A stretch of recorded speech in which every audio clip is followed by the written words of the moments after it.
పుస్తక పరిజ్ఞానం మనం కావాలి.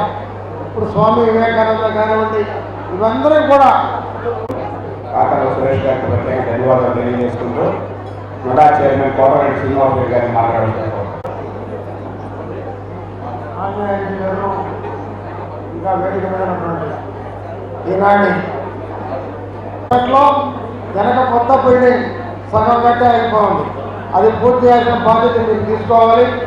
అదే రకంగా వీరేశలింగం పంతులు గారు చెప్పినట్టు ఒక చిరిగిపోయిన అనేది చిన్న పద్ధతి కాదమ్మా.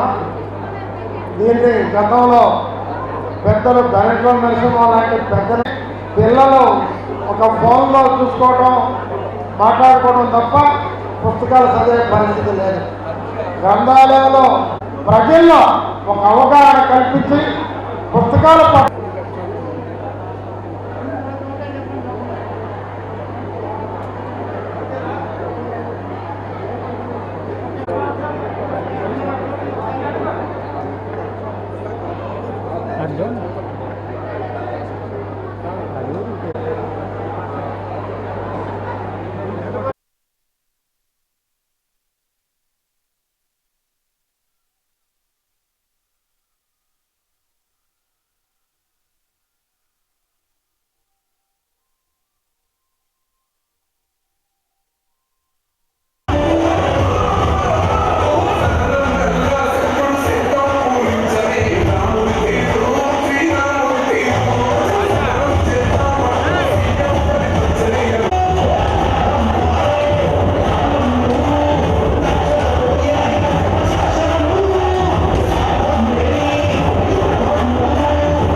ఇప్పుడు సభనుద్దేశించి మాట్లాడవలసిందిగా ఉదయగిరి శాసనసభ్యులు కాకర సురేష్ గారు ఆహ్వానిస్తున్నారు. చాలా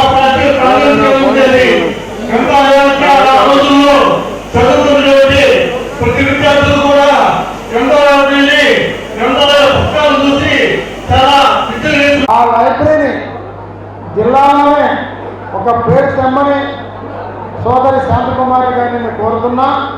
ఎందుకంటే కష్టపడి పని చేస్తే ఏదైనా కూడా. నారాయణ రెడ్డి గారు, ఆనంద్ రామనారాయణ రెడ్డి గారు నాకు ఒక లిస్ట్ ఇచ్చారు ఈ లైబ్రరీ గురించి. ఇది అందరూ కలిసి లైబ్రరీని అభివృద్ధి చేయాలనే మనసు కలిగి మరి ఒకరికొకరు చెప్పి, నేను బీదా రవిచంద్ర గారికి కూడా ఆయన కూడా నేను కూడా నా వంతు నేను చేస్తానులేనా అన్నారు. అట్లే మంత్రివర్యులు కూడా చేస్తారు.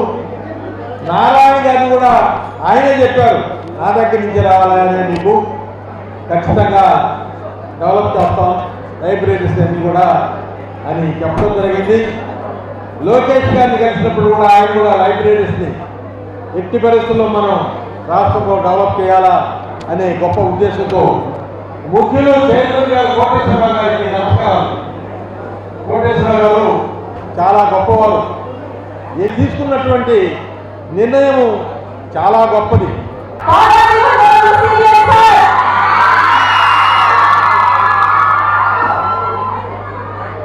ఆయన గతాన్ని అనుభవంలో తీసుకుంటాడు, భవిష్యత్తుని దృష్టిలో పెట్టుకుంటాడు.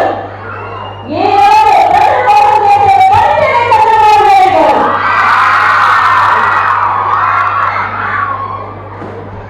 అంతేకాదు తండ్రికి ఇచ్చిన తనయుడు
ఇంత పెద్ద సంస్థ ఇదేదో ఆషామాషి కాదు. అతి పెద్ద సంస్థ ఈ గ్రంథాలయ సంస్థ. 60 సెకండ్ల 3 లక్షల పుస్తకాలు ఉన్నాయంటే అర్థం చేసుకోండి. ప్రతి ప్రాంతంలో ఈ యొక్క నవలలు, గ్రంథాలు, చారిత్రక ఘట్టాలని మనకి తెలిపేటువంటి అనేక పుస్తక భాండారాలు మన దగ్గర ఉన్నాయి. వాటిని కాపాడుకుంటూ మనం పరిరక్షించుకుంటూ చారిత్రక అవశేషాలను, సంప్రదాయాలను అన్నిటినీ దృష్టిలో ఉంచుకొని ఈ యొక్క బాధ్యతల్ని నిర్వహించాల్సినటువంటి పరిస్థితి.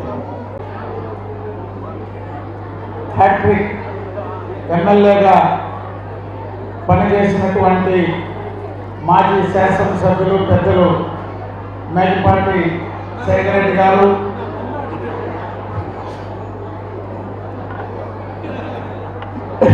నుడా చైర్మన్ కోట తమ్మిరెడ్డి శ్రీనివాసరెడ్డి గారు, భారతీయ జనతా పార్టీ పెద్దలు ఆంజనేయ రెడ్డి గారు,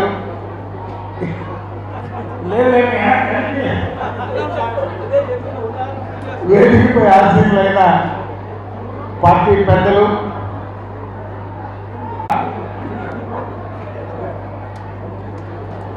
గ్రంథాలయ సంస్థ చైర్మన్, నాకు తెలిసి రాజకీయాల్లో మేము వచ్చినప్పటి నుంచి గ్రంథాలయ సంస్థ చైర్మన్ ప్రమాణ స్వీకారాన్ని మా కోటేశ్వరరావు ఏ స్థాయిలో ప్రమాణ స్వీకారం చేసడం కానీ శాఖరన్న మాత్రం జిల్లా వ్యాప్తంగా అందరినీ కూడా ఉమ్మడి జిల్లా ఆహ్వానించి మంత్రులు, ఇన్ఛార్జి మంత్రివర్యులు, శాసనసభ్యులు అందరినీ ఒక ఉత్సాహభరితంగా కార్యక్రమాన్ని నిర్వహించారు. శాంతకుమార్ గారిని అభినందిస్తూ వారిని గుర్తించి రాజకీయ సేవ చేసే భాగ్యాన్ని కల్పించి తెలుగుదేశంలో అందరికీ సముచితమైన స్థానం దక్కుతుందని నిదర్శనంగా పదవిని ఇచ్చినటువంటి రాష్ట్ర ముఖ్యమంత్రి వర్యులు శ్రీ నారా చంద్రబాబు నాయుడు గారికి ప్రత్యేకంగా ధన్యవాదాలు తెలియజేస్తూ మేకపాటి చంద్రశేఖర్ రెడ్డి గారు ఉదయగిరి ప్రాంత అభివృద్ధి కోసం దాదాపు 5 సార్లు ఎమ్మెల్యేగా గెలిచి ఉదయగిరి మెట్ట ప్రాంతాన్ని అభివృద్ధి పథకంలో తనకంటూ ఒక భూమికను పోషించి ఈ రోజున వారు తెలుగుదేశానికి సేవ చేసిన ధనికుల వారి సత్యమణికి గ్రంథాలయ చైర్మన్గా ఇచ్చినందుకు ముఖ్యంగా ఆ ఎమ్మెల్యే కాకర్ల సురేష్ గారిని అభినందిస్తూ తెలుగుదేశం నమ్ముకున్న వ్యక్తులందరినీ కూడా ఆదరిస్తుంది, గౌరవిస్తుంది, అభిమానిస్తుంది, పదవులు ఇచ్చి పెంచుతుంది అనేటటువంటి నిదర్శనమే ఈ రోజున ఈ పదవులన్నీ కూడా. గ్రంథాలయం ఒకప్పుడు విద్యాలయం, సరస్వతి ఆలయం. మనిషి జ్ఞానం పొందాలంటే తల్లి తండ్రులు మాటలు నేర్పితే, గురువులు పాఠాలు చెబితే, పుస్తక పఠనం ఎవరైతే చేస్తారో వాళ్ళందరూ కూడా జ్ఞానవంతులు అవుతారు. మరెన్నో వీడియోల కోసం మా ఛానల్ ని సబ్స్క్రైబ్ చేసుకుని పక్కనే ఉన్న బెల్ ఐకాన్ ని క్లిక్ చేసి యాక్టివేట్ చేసుకోండి.